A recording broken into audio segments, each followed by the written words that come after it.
What's up, YouTube? Hope everybody's doing well.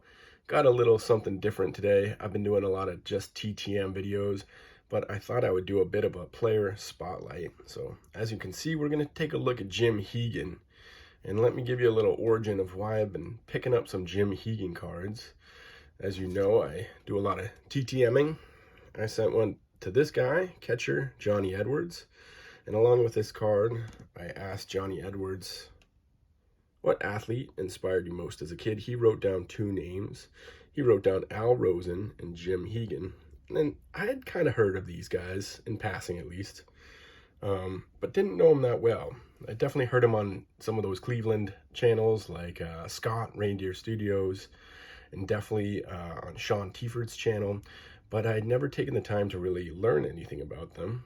So when researching Jim Hegan, I learned that he was born in Lynn, Massachusetts, which is pretty close to where I live. It's about 10 miles from Boston, and I'm kind of between Boston and Lynn. So I thought that was really cool. I love collecting local players, and even reading more about him. What a great player Jim was. So I'm going to give you a few facts, and then we'll check out some cards. As I said, Jim Hegan was born August 3rd, 1920 in Lynn, Massachusetts. Lynn, for those that don't know, has a reputation of being very hardworking, a blue-collar town with a history of manufacturing. Like many places in America today, that kind of manufacturing is gone, but definitely had that reputation. Still kind of does. It also has the reputation as the city of sin. Has a poem that many around here know. Lynn, Lynn, the city of sin. You never come out the way you came in. You ask for water, but they give you gin. Has some more lines there. A bit questionable these days, so I'll let you read the rest on your own. But to me, no doubt, growing up in Lynn, this hard-working blue-collar town, it had to have had an impact on the way Jim approached the game. And he's really kind of a hard-working blue-collar catcher, and I just love that. A little history: Jim was drafted by Cleveland. He made his MLB debut on September 7th, 1941. He was only 20 years old. He appeared in 68 games the following season, but he ended up joining the Coast Guard for the remainder of World War II. Like many guys, he came back in 1946, and he played until 1960. That's a total of 17 seasons, and most of those are in Cleveland. He was a five-time All-Star in 47 and 49, 50, 51, and 52, and also a three-times World Series champ, 1948, and then as a manager, I believe, in 61 and 62. He's in the Guardians Hall of Fame as well. He wasn't really known for his bat. I think he had about a career .220 average and just under 100 home runs, but he's really known for his defensive prowess and being a game manager behind the plate, and that's something I really respect. I grew up loving Jason Varitek, and he's kind of cut from a very similar cloth. Hegan would lead the Indians pitching staff to the lowest AL ERA every year from 48 to 51, and also in 1954 and 56. A few quotes Hall of Famer Bob Feller said about Hegan: he was one of the best defensive catchers in baseball history. Jim called a good game. We disagreed rarely, and Jim was very good at keeping pitchers calm. Hegan caught 3 no-hitters, and over his career, he also caught 7 different pitchers who would eventually be inducted into the Baseball Hall of Fame. Hall of Famer Casey Stengel was asked which pitcher on Cleveland's staff was the best, and he was quoted as saying, "Give me that fella behind the plate. He's what makes him."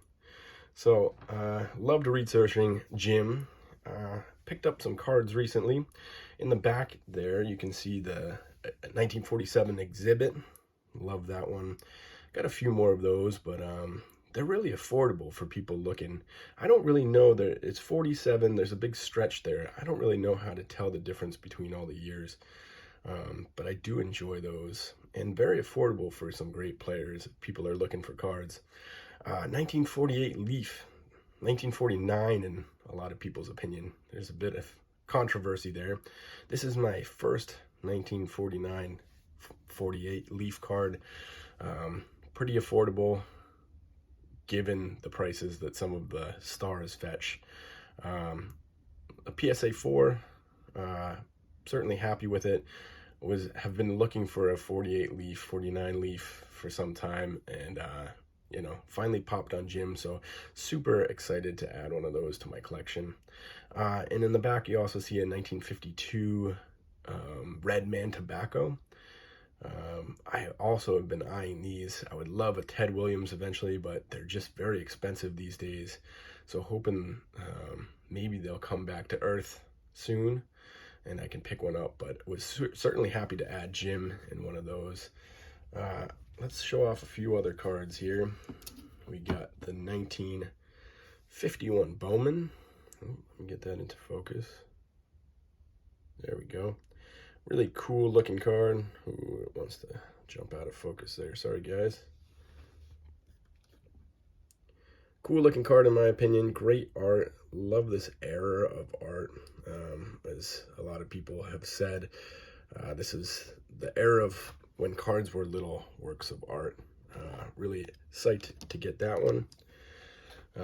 Next up, we got the 1952 Bowman. Kind of similar. They always seem to catch Jim with his catcher's mitt on. Not maybe quite as interesting of a background there, but I do love the colors, so I thought that was interesting. And last but not least, we got a 1952 Topps. This is my first real, at least my first graded 1952 Topps. Obviously a very poor grade in the 2 there, but you know, that doesn't bother me. The price was right.